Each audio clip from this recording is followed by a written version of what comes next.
Hello అండి, welcome back to my channel Janu's kitchen world. ఈరోజు నేను చూపించబోయే రెసిపీ చికెన్ గ్రేవీ కర్రీ. ఈ గ్రేవీ కర్రీని చపాతీలోకైనా, రైస్లోకైనా, బగారా రైస్లోకైనా, బిర్యానీలోకైనా, ఏదైనా ఫ్లేవర్డ్ రైస్ ఎందులోకైనా కానీ టేస్ట్ చాలా బాగుంటుంది. చేసుకునే ప్రాసెస్ కూడా చాలా సింపుల్గా ఉంటుందండి.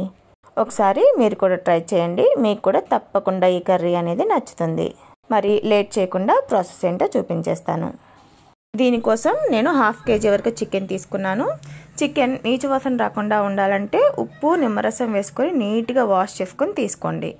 ఇప్పుడు ఈ చికెన్లోకి టేస్ట్కి తగినట్లుగా ఉప్పు, టేస్ట్కి తగినట్లుగా కారం, నేను 3 టేబుల్ స్పూన్ల వరకు కారం వేసుకున్నానండి. 1 టేబుల్ స్పూన్ వరకు ఫ్రెష్గా దంచుకున్న అల్లం వెల్లుల్లి పేస్ట్ని కూడా యాడ్ చేసుకొని దీంట్లోకి 1 స్పూన్ గరం మసాలాని యాడ్ చేసి ఇవన్నీ చికెన్ ముక్కలకి కలిసేలాగా మంచిగా కలుపుకోవాలి. ఇలా మ్యారినేట్ చేసుకున్న చికెన్ని ఒక అరగంట వరకు పక్కన ఉంచేసుకోండి. ఇలా చేసుకోవడం వల్ల ఉప్పు, కారాలు అనేది ముక్కలకి బాగా పట్టి కర్రీలో ముక్కలు చప్పదనం లేకుండా చక్కగా ఉప్పు, కారాలు పట్టి టేస్ట్గా ఉంటాయండి. అందుకనే మీకు వీలుంటే కనుక అరగంట వరకు మ్యారినేట్ చేసుకోండి. ఒకవేళ వీలు లేకపోతే ఒక 10 నిమిషాలన్నా అలా పక్కన పెట్టుకొని అప్పుడు కర్రీలో వేసుకోండి. ఎవరైనా నా ఛానల్ని కనుక మీరు ఫస్ట్ టైం చూస్తున్నట్లయితే please subscribe my channel and support me. ఈ చికెన్ మ్యారినేట్ అయ్యేలోపు మన చికెన్ గ్రేవీకి కావాల్సిన మసాలా ముద్దను రెడీ చేసుకుందాం. స్టవ్ వెలిగించుకొని ప్యాన్ పెట్టుకొని ప్యాన్ హీట్ అయిన తర్వాత 1 టేబుల్ స్పూన్ వరకు ధనియాలు, 1 ఇంచ్ వరకు దాల్చిన చెక్క, 4 నుంచి 5 వరకు లవంగం మొగ్గలు, ఒక చిన్న అనాస పువ్వు ముక్క, 1 స్టార్ పువ్వు, 3 నుంచి 4 వరకు జీడిపప్పు పలుకులు, 3 ఎండుమిరపకాయలను కూడా వేసుకొని ఇవన్నీ మాడకుండా దోరగా వేయించుకోవాలి. మసాలా దినుసులు ఏమీ మాడకూడదండి, మాడితే టేస్ట్ మారిపోతాయి. ఈ స్పైసెస్ అన్ని దోరగా వేయించుకోండి. ఇవి దోరగా వేగిన తర్వాత 2 ఇంచుల వరకు ఎండు కొబ్బరి ముక్కలను కూడా యాడ్ చేసుకోండి. మీకు ఎండు కొబ్బరి ఇష్టం లేదు అనుకుంటే జీడిపప్పు పలుకుల్ని ఇంకొక 2-3 యాడ్ చేసుకున్నా సరిపోతుంది. కొబ్బరి ముక్కలు కూడా కాస్త వెచ్చబడిన తర్వాత ఇప్పుడు స్టవ్ ఆఫ్ చేసుకొని ఈ స్పైసెస్ అన్నీ ఒక గిన్నెలోకి తీసుకోండి. ఇప్పుడు అదే ప్యాన్ని పొయ్యి మీద పెట్టుకొని 2 టేబుల్ స్పూన్ల వరకు ఆయిల్ వేసుకొని సన్నగా బారుగా కట్ చేసుకున్న ఒక పెద్ద సైజు ఉల్లిపాయని ఆయిల్లో యాడ్ చేసుకొని మగ్గించుకోండి. ఉల్లిపాయ ముక్కలు కూడా మంచిగా మగ్గిపోయిన తర్వాత ఇప్పుడు ఒక మీడియం సైజ్ టమాటాని చిన్న చిన్న ముక్కలుగా కట్ చేసుకొని యాడ్ చేసుకోండి. టమాటా ఆప్షనల్ అండి, కొంతమందికి టమాటా వేసుకుంటే ఇష్టం ఉండదు, అలాంటి వాళ్ళు స్కిప్ చేసేసుకోవచ్చు. నచ్చితేనే టమాటా వేసుకోండి. ఈ టమాటాను కూడా మంచిగా మగ్గించుకొని స్టవ్ ఆఫ్ చేసుకొని ఇవన్నీ పూర్తిగా చల్లారబెట్టుకోండి. ఇప్పుడు ఒక మిక్సీ జార్ తీసుకొని మనం ముందుగానే వేయించుకున్న మసాలా దినుసులని యాడ్ చేసుకొని దాంట్లోకి ఒక 5 నుంచి 6 వరకు వెల్లుల్లి రెబ్బలను కూడా యాడ్ చేసుకొని మెత్తటి పౌడర్ లాగా మిక్సీ పట్టుకోండి. వీడియో క్లిప్లో చూపిస్తున్నాను చూడండి. ఈ విధంగా మెత్తటి పౌడర్లా మిక్సీ పట్టుకున్నాక ఇప్పుడు ఈ పౌడర్లోకి 1 అంగుళం పొడవున్న అల్లం ముక్కని చిన్న ముక్కలుగా కట్ చేసుకొని యాడ్ చేసుకోండి. అలానే మనం మగ్గించుకున్న ఉల్లిపాయ, టమాటాను కూడా యాడ్ చేసుకొని ఇవన్నీ మెత్తగా పేస్ట్లో మిక్సీ పట్టుకోవాలి. వాటర్ ఏమీ యాడ్ చేయొద్దండి, వీటిల్ని మెత్తగా మిక్సీ పట్టుకోండి.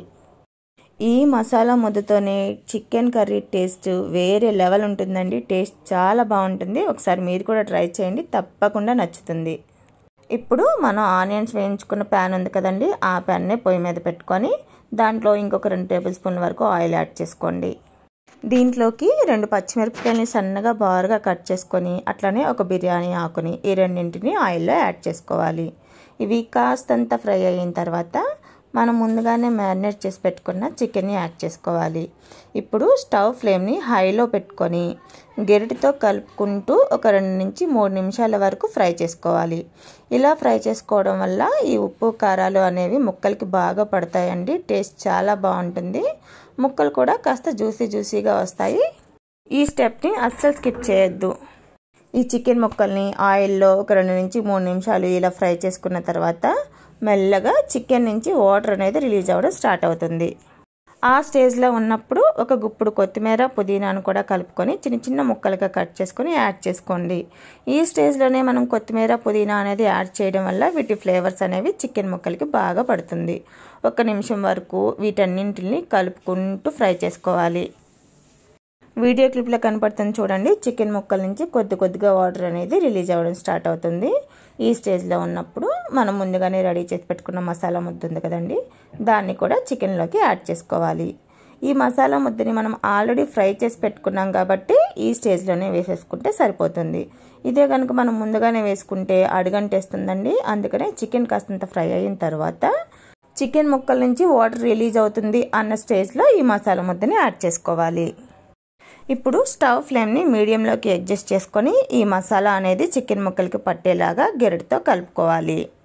ఈ మసాలా ముద్ద చికెన్లోకి పూర్తిగా కలిసిపోయేలాగా చక్కగా కలుపుకొని మూత పెట్టుకొని మీడియం ఫ్లేమ్లో మగ్గించుకోవాలి.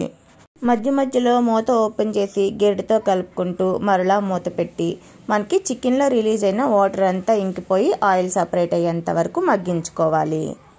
చూడండి, వీడియో క్లిప్లో చూపిస్తున్నాను. మొత్తం వాటర్ అంతా ఇంకిపోయి ఆయిల్ సపరేట్ అయింది కదా. ఈ విధంగా చికెన్ని మగ్గించుకోవాలి. ఇప్పుడు మన గ్రేవీ కన్సిస్టెన్సీకి సరిపడినట్టుగా వాటర్ని యాడ్ చేసుకోవాలి. మసాలా ప్రిపేర్ చేసుకున్న మిక్సీ జార్లో నాకు కొంచెం మసాలా మిగిలిపోయిందండి. అందుకనే మిక్సీ జార్లో కొన్ని వాటర్ని యాడ్ చేసుకొని ఆ జార్ని కడిగి దీంట్లోకి వాటర్ని యాడ్ చేస్తున్నా. నేను గ్రేవీ కోసం మొత్తం ఒక 200 ml వరకు వాటర్ని యూజ్ చేశానండి. ఇప్పుడు ఈ వాటర్ అనేది చికెన్లోకి కలిసేలాగా ఒకసారి గెరటితో కలుపుకోవాలి.